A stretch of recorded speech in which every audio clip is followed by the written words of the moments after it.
Sağlıklı Yemek Tarifleri kanalımıza hoş geldiniz. Bugün sizlerle glutensiz, mayasız, hayat kurtaran ve sadece 20 dakikada yapabileceğiniz bir ekmek tarifi paylaşmak istiyorum.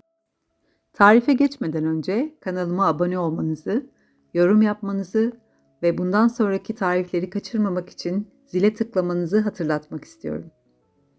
Gelelim tarifimize. 2 yumurta, 4 kaşık yoğurt, 2 kaşık zeytinyağı, hepsini çırpıyoruz. Ve 6 kaşık kara buğday unu ekliyoruz. Benim unum Talya Foods.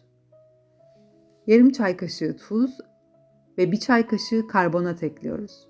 Karbonatı 1 yemek kaşığı sirke ile köpürtüyoruz.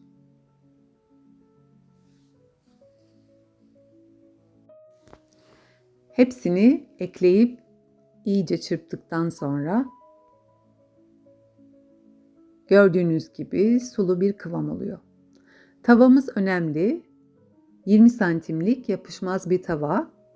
Böylece çok dağılmayan hamur iyice kabarıyor.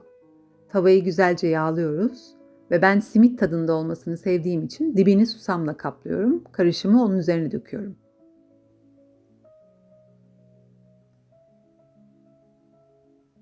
Sonra tekrar üzerini susamla kaplıyorum.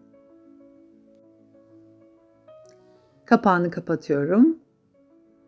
En küçük ocağa, en kısık ateşte ocağın üzerine alıyorum.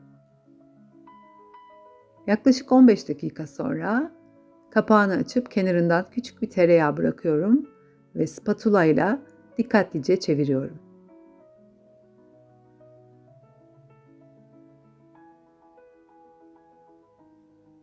Gördüğünüz gibi çok güzel kızarmış, çok güzel kabarmış. Kapağını kapatıp 10 dakika daha pişirip 10 dakika sonra çevirmek üzere ocaktan alıyorum. İçinin tam olarak pişip pişmediğini anlamak için kürdan testi yapıyorum. Kürdan tertemiz.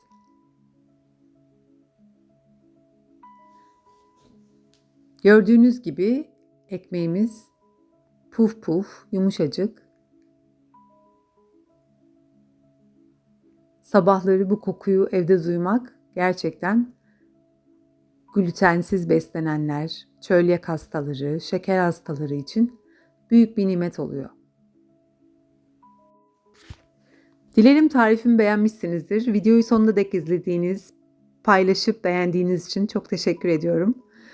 Ekmeğin çeşitleri de mevcut. Daha önce yaptığım karamelize soğanlı, vegan ya da pırasalı ya da mısır ekmeği versiyonları da mevcut. Sorularınız olursa yorumlarda bekliyorum.